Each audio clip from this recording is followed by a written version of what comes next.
It's July 2nd, and in this month's garden tour, I'm going to be starting off with one of my failures.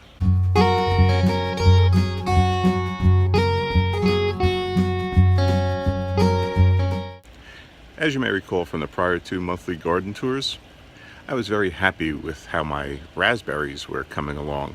They were really bushy, looking great, starting to produce fruit, and then this happened. Last month we had several days of heavy rains, and then it was followed by 3 straight days of blistering heat, like almost 100 degrees per day.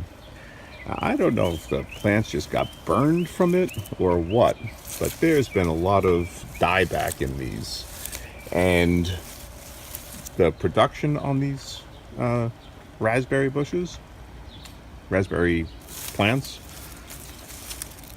it just fell off. I've had a few raspberries. As you can see, there's still one down here, and there's been a couple, and as I've gone through the garden, I've picked them off and been eating them.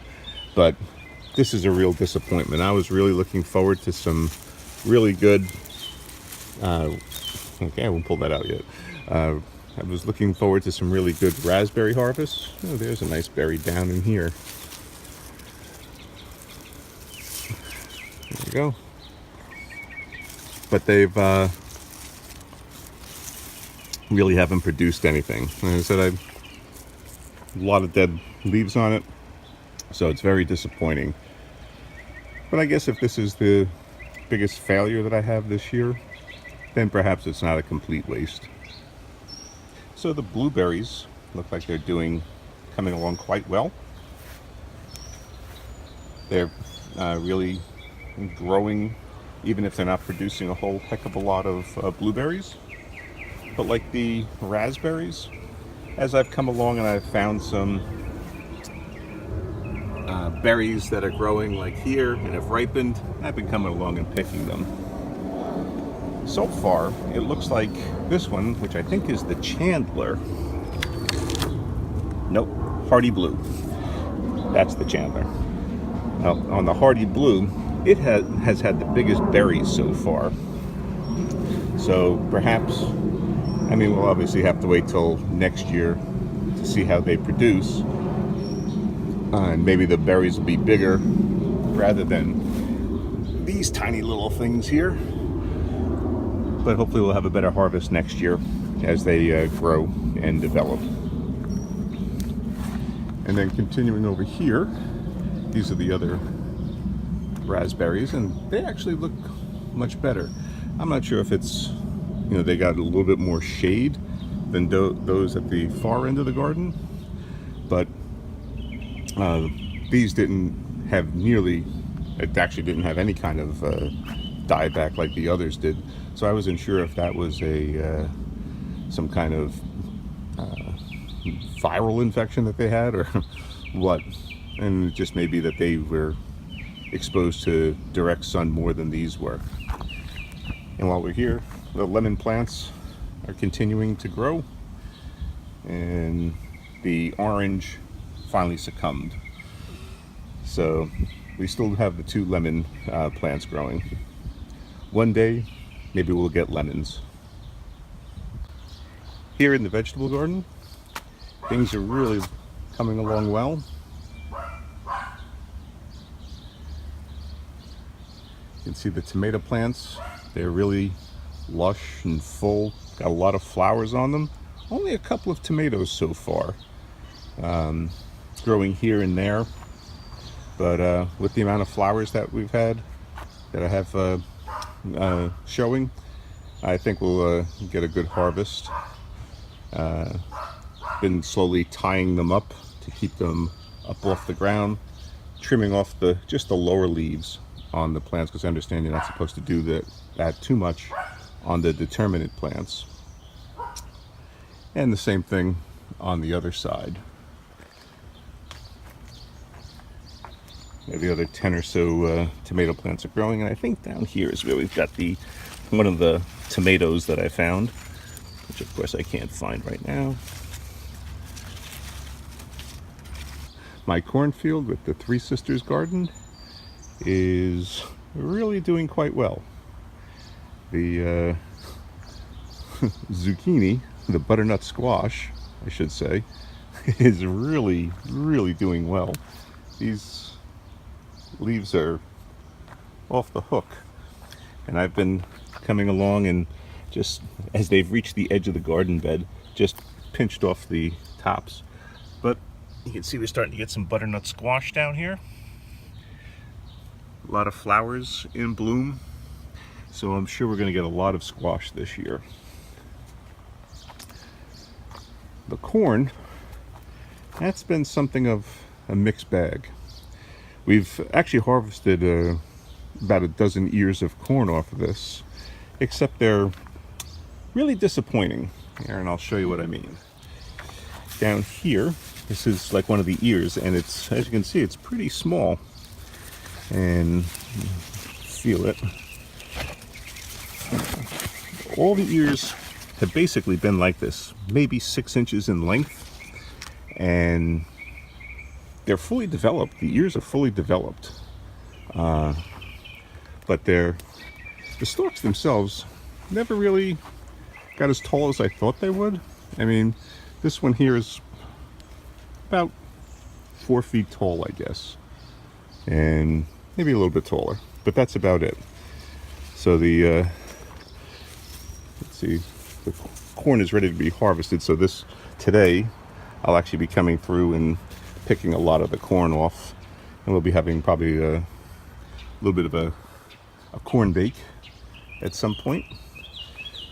But the string beans are growing well, which is nice,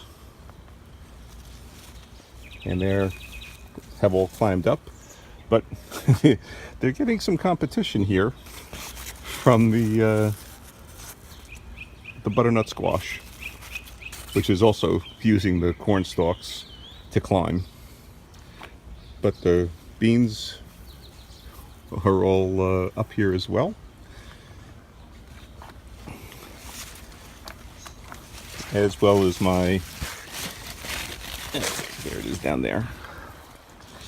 As well as, way down here, my cucumbers that I discovered growing here. There they are. So we have a volunteer cucumber plant, at least one, and it's growing quite well. So we'll have a few cucumbers.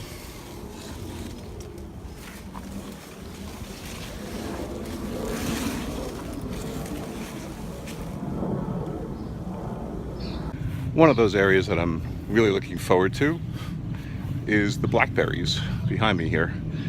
These have looked like they're producing really well, and well, I had said that about my raspberries too. These I don't think I'm going to have a problem with. These are still all covered in berries.